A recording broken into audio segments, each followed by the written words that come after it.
तो चलिए, पिछले वीडियो में हमने शब्द शुद्धि या वर्तनी शुद्धि को समाप्त किया था।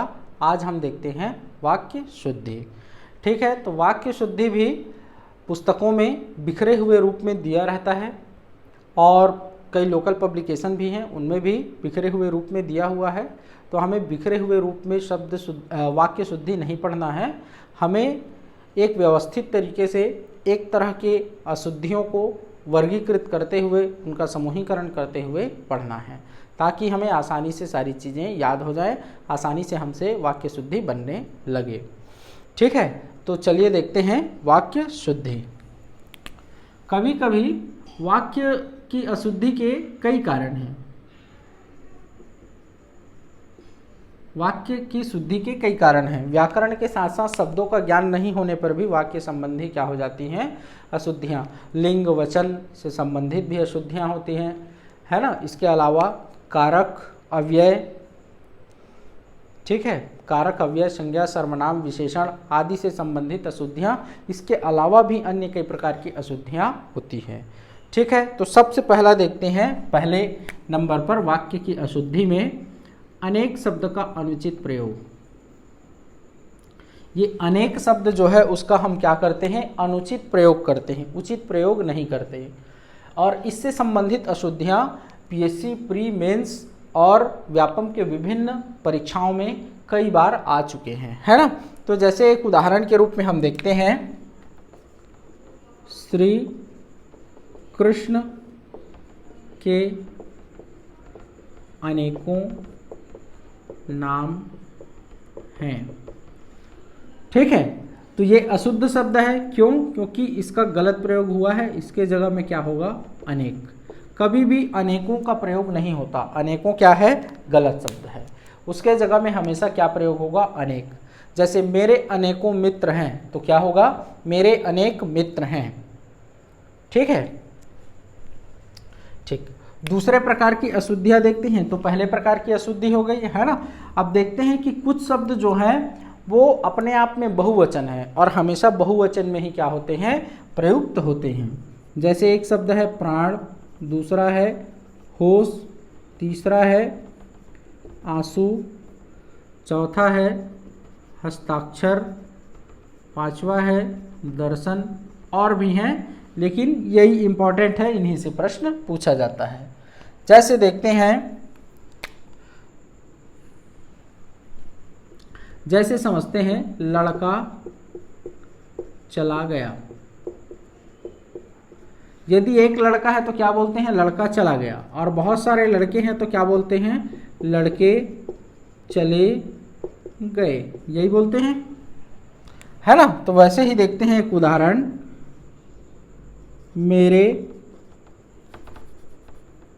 मेरा प्राण निकल गया। ठीक है, प्राण निकल गया। जैसे लड़का चला गया वैसे ही प्राण निकल गया। लेकिन प्राण को हमने क्या कहा है कि प्राण हमेशा क्या होता है? बहुवचन। इसलिए ये वाक्य क्या है? अशुद्ध है। तो क्या हो जाएगा? मेरे प्राण निकल गए, है ना। क्यों? क्योंकि प्राण बहुवचन है। जैसे यहाँ लड़के बहुवचन था, इसलिए यहाँ क्या हो गया? गए। वैसे यहाँ भी क्या हो जाएगा? मेरे प्राण निकल गए, है ना। फिर देखते हैं, यह देखकर मेरा होश उड़ गया। तो होश उड़ गया, लड़का चला गया, ऐसे ही है। तो क्या हो जाएगा? होश उड़ गए, और मेरा के जगह में क्या हो जाएगा? मेरे। जैसे यहाँ भी क्या होता? मेरा लड़का चला गया, मेरे लड़के चले गए। वैसे यहाँ क्या हो जाएगा? यह देखकर मेरे होश उड़ गए। ऐसे ही किसके साथ होता है? आंसू, है ना। जैसे मेरी आँख से या आँखों से आंसू बहने लगा। क्या हो जाएगा? मेरी आंखों से आंसू बहने लगे हो जाएगा, है ना। फिर उसने हस्ताक्षर किया, उसने हस्ताक्षर किया। जैसे मान लो, समझते हैं, मान लो कोई व्यक्ति होता और वह एक फल खाता तो हम क्या बोलते? एक फल खाता तो हम क्या बोलते? उसने फल खाया। एक फल खा रहे तो, और बहुत सारे फल होते तो क्या बोलते? उसने फल खाए। तो वैसे ही हस्ताक्षर अपने आप में क्या है? बहुवचन। तो क्या हो जाएगा? किया के जगह में किए हो जाएगा। उसने हस्ताक्षर किए, है ना। ऐसे ही देखते हैं, और क्या बच गया? दर्शन। तो देखना,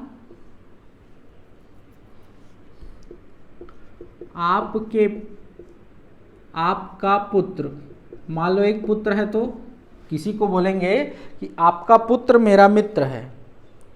एक ही पुत्र है तो, और मान लो 4 पुत्र हैं तो क्या बोलेंगे? आपके पुत्र मेरे मित्र हैं।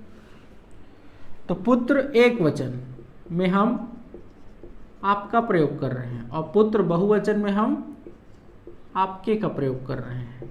ऐसे ही दर्शन के साथ भी होता है।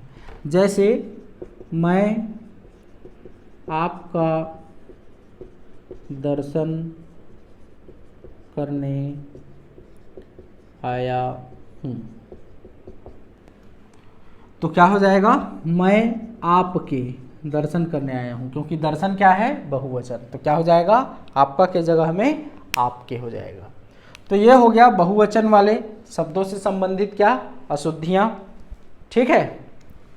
अब अगला देखते हैं, किसी वाक्य में हम क्या करते हैं? एक ही अर्थ प्रदान करने वाले 2 शब्दों का एक साथ प्रयोग कर लेते हैं, है ना।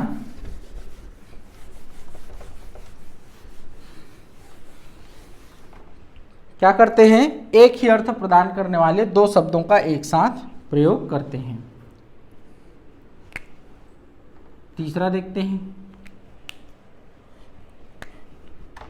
एक ही अर्थ वाले 2 शब्द, ऐसी वाली अशुद्धि है ना। ये सब का लिस्ट मैं आप लोगों को भेजूंगा, ठीक है। अभी समझते चलना है आपको। तो जैसे देखते हैं एक उदाहरण,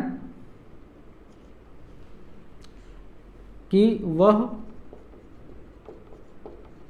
सोमवार के दिन आएगा, वह सोमवार के दिन आएगा। तो यहाँ देखिए, वार का अर्थ भी क्या है? दिन, और दिन का अर्थ भी क्या है? दिन। तो 2 का एक साथ हमने प्रयोग किया है, तो शुद्ध रूप क्या होगा?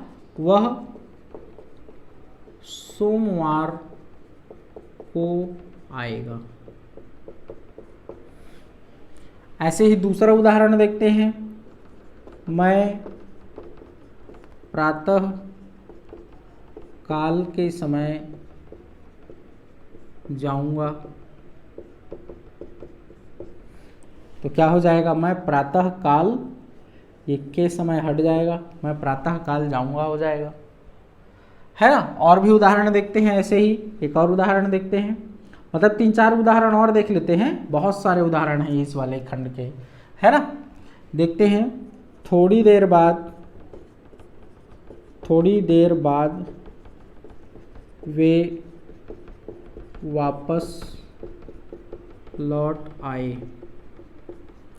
तो देखो, वापस आना और लौट आना एक ही है, तो दोनों में से किसी एक का प्रयोग होगा, दोनों का एक साथ नहीं होगा। तो क्या हो जाएगा? थोड़ी देर बाद वे लौट आए। ये वापस क्या हो जाएगा? हट जाएगा। थोड़ी देर बाद वे लौट आए, है ना। कृपया मेरा आवेदन पत्र स्वीकार करने की कृपा करें। तो यहाँ देखिए, शुरू में हमने कृपया कहा। कृपया का अर्थ क्या है? कृपा करके। और फिर लास्ट में क्या कर रहे हैं? कृपा करें, फिर बोल रहे हैं, है ना। तो क्या हो जाएगा? या तो कृपया हटा दो यहाँ से, तो क्या हो जाएगा, मेरा आवेदन पत्र स्वीकार करने की कृपा करें, या तो क्या हो जाएगा कि कृपया मेरा आवेदन पत्र स्वीकार करें, करने की हट जाए, करने की कृपा हट जाएगा। ठीक, तो ऐसा होगा। और भी उदाहरण देखते हैं। एक सज्जन, यह आया हुआ है CGPSC मेंस में, एक सज्जन व्यक्ति ने मुझ पर बड़ा उपकार किया।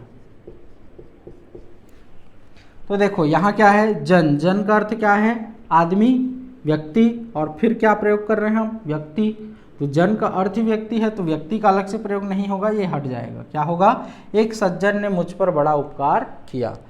तो ये तो 3-4 उदाहरण हो गए नमूने के रूप में। ऐसे ढेर सारे उदाहरण हैं जहाँ दो शब्द एक साथ क्या होते हैं, प्रयुक्त होते हैं एक ही अर्थ वाले।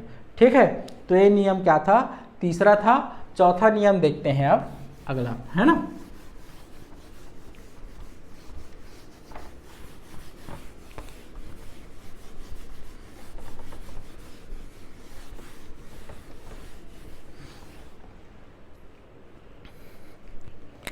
अब चौथा देखते हैं हम लोग, उम्र के स्थान पर आयु शब्द का प्रयोग करते हैं, है ना। और गणित की पुस्तकों में भी दिया रहता है।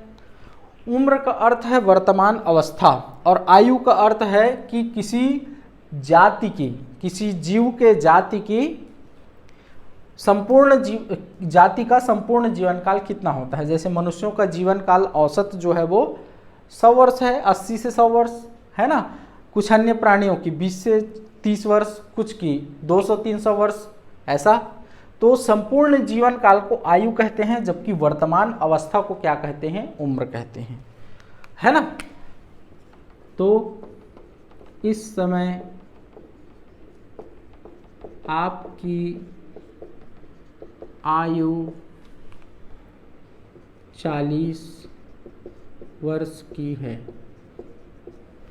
ना। तो ये अशुद्ध है, यहाँ आयु का प्रयोग नहीं होगा, यहाँ क्या होगा, उम्र का प्रयोग होगा। इस समय आपकी उम्र 40 वर्ष की है, या इस समय आपकी उम्र 40 वर्ष है। की है भी करेंगे तो गलत नहीं है ना, केवल आयु की जगह में उम्र हो जाएगा। ठीक है, तो ये गलत प्रयोग है। ऐसे ही और भी उदाहरण है इसमें। उम्र के जगह में आप अवस्था शब्द का भी प्रयोग कर सकते हैं। इस समय आपकी अवस्था 40 वर्ष की है ना, दोनों प्रयुक्त हो सकता है। अगला देखते हैं, पांचवा, दुख और खेद का गलत प्रयोग करते हैं हम लोग, दुख और खेद।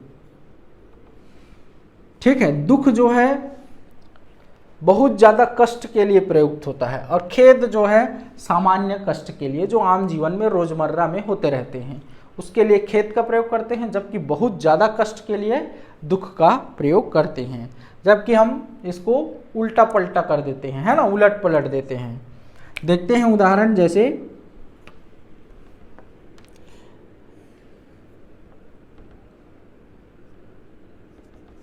दुख है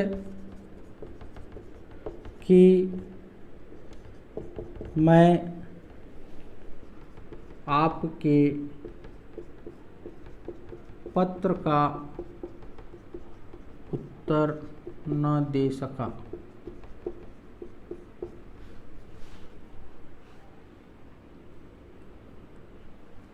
ठीक है, दुख है कि मैं आपके पत्र का उत्तर न दे सका।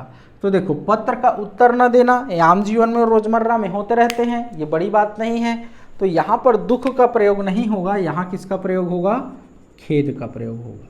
खेद है कि मैं आपके पत्र का उत्तर न दे सका। वैसे ही देखते हैं कि कलाम जी की मृत्यु से मुझे बहुत खेद हुआ। अब देखो, कलाम जी की मृत्यु बड़ी बात है, बहुत बड़ी हानि है, तो यहाँ पर खेद का नहीं, यहाँ किसका प्रयोग होगा, दुख का प्रयोग होगा, है ना। तो कलाम जी की मृत्यु से मुझे बहुत दुख हुआ। ठीक है, ठीक, तो इस तरह से इसका प्रयोग देखते हैं। ठीक है, फिर अगले नियम में पुनः आते हैं। तो अगला देखते हैं क्या, अर्पित और प्रदान शब्द का अनुचित प्रयोग देखते हैं। किसका किसका देख रहे हैं, ये 5वां नंबर था। अगला देखते हैं 6वां, अर्पित और प्रदान। ठीक है, तो अर्पित बड़े के लिए और प्रदान जो है वो छोटे के लिए। उदाहरण देखते हैं, उदाहरण से क्लियर होगा। भारत सरकार ने स्वर्गीय कामराज को भारत रत्न की उपाधि अर्पित की। अब ऐसा लगता है कि बहुत बड़े व्यक्ति हैं तो अर्पित किया, ठीक है ना, जबकि भारत सरकार जो है वो कामराज से बड़े हैं, है ना, पद में क्या है, बड़े हैं। तो यहाँ अर्पित का प्रयोग नहीं होगा, यहाँ किसका प्रयोग होगा, प्रदान का। यहाँ बड़े का अर्थ उम्र और पद दोनों के लिए है ना, और छोटे का अर्थ भी उम्र और पद दोनों के लिए है। तो भारत सरकार ने स्वर्गीय कामराज को भारत रत्न की उपाधि प्रदान की, ऐसा होगा। ठीक है,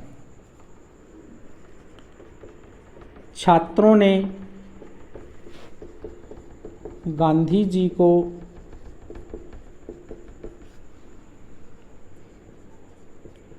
पुष्पहार प्रदान किया। तो यहाँ देखो, छात्र जो हैं छोटे हैं गांधी जी के सामने, तो प्रदान नहीं करेंगे बल्कि क्या करेंगे, अर्पित करेंगे। तो क्या होगा, छात्रों ने गांधी जी को पुष्पहार अर्पित किया, है ना। ठीक है, तो इस तरह से अर्पित और प्रदान शब्द का क्या होता है, प्रयोग होता है। ठीक है, अब देखते हैं हम कभी कभी अपने रोजमर्रा के जीवन में ऐसे वाक्य बोल जाते हैं जिसमें से कुछ शब्द हमारे लिए आवश्यक नहीं होते। इसको अधिक पदत्व दोष कहते हैं। क्या कहते हैं, अधिक पदत्व दोष।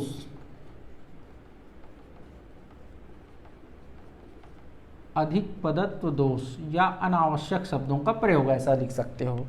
जैसे देखते हैं एक उदाहरण, मानव ईश्वर की सबसे उत्कृष्टतम कृति है। मानव ईश्वर की सबसे उत्कृष्टतम कृति है। तो देखो यहाँ उत्कृष्टतम का अर्थ क्या हो गया, सबसे अच्छा। तो यहाँ सबसे का जो प्रयोग हम कर रहे हैं ये अनावश्यक है, एक्स्ट्रा है, उसकी जरूरत ही नहीं है। क्या बोलेंगे हम, तो मानव ईश्वर की उत्कृष्टतम कृति है ना।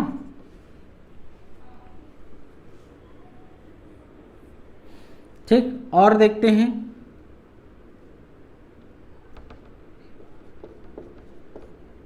एक एक करके वे मर गए। एक एक करके वे मर गए। तो यहाँ देखो ये के जो लगा है कर में, उसकी आवश्यकता नहीं है। क्या हो जाएगा, एक एक कर वे मर गए। के हमने ज़बरदस्ती एक्स्ट्रा लगाया हुआ है। और देखते हैं, माली जल से पौधों को सींच रहा है। तो यहाँ देखो सींचा किससे जाता है, जल से ही। तो अलग से जल से जो शब्द का प्रयोग हुआ है वो एक्स्ट्रा है। माली पौधों को सींच रहा है, इतना ही क्या है, पर्याप्त है। ठीक है, तो ऐसे ही कई शब्द हैं, ऐसे ही कई वाक्य हैं जिनमें हम एक्स्ट्रा शब्द का क्या करते हैं, प्रयोग करते हैं, जिनकी आवश्यकता नहीं है। जैसे एक और उदाहरण देखते हैं, मेरे लिए ठंडी बर्फ ले आओ। तो देखो बर्फ तो ठंडी ही होती है, किसी के पास गर्म बर्फ होती है क्या? नहीं होती है ना। तो इसीलिए ठंडी शब्द का प्रयोग करना अनावश्यक है। मेरे लिए बर्फ ले आओ, इतना ही क्या है? पर्याप्त है। तो ऐसे कई वाक्य हैं जिनमें हम अनावश्यक शब्दों का क्या करते हैं? प्रयोग करते हैं, तो उनका प्रयोग हमको नहीं करना है। तो ये 7 हो गया, इनके लिस्ट में आप लोगों को भेजूंगा, है ना, उनको ध्यान से पढ़ना। इससे आगे के जो वीडियो हैं वो हम कल देखेंगे, ठीक है। मतलब इससे आगे के जो और नियम हैं वाक्य अशुद्धि से संबंधित, उनको हम कल देखेंगे, ठीक है। चलिए अगले वीडियो में पुनः हम मिलते हैं।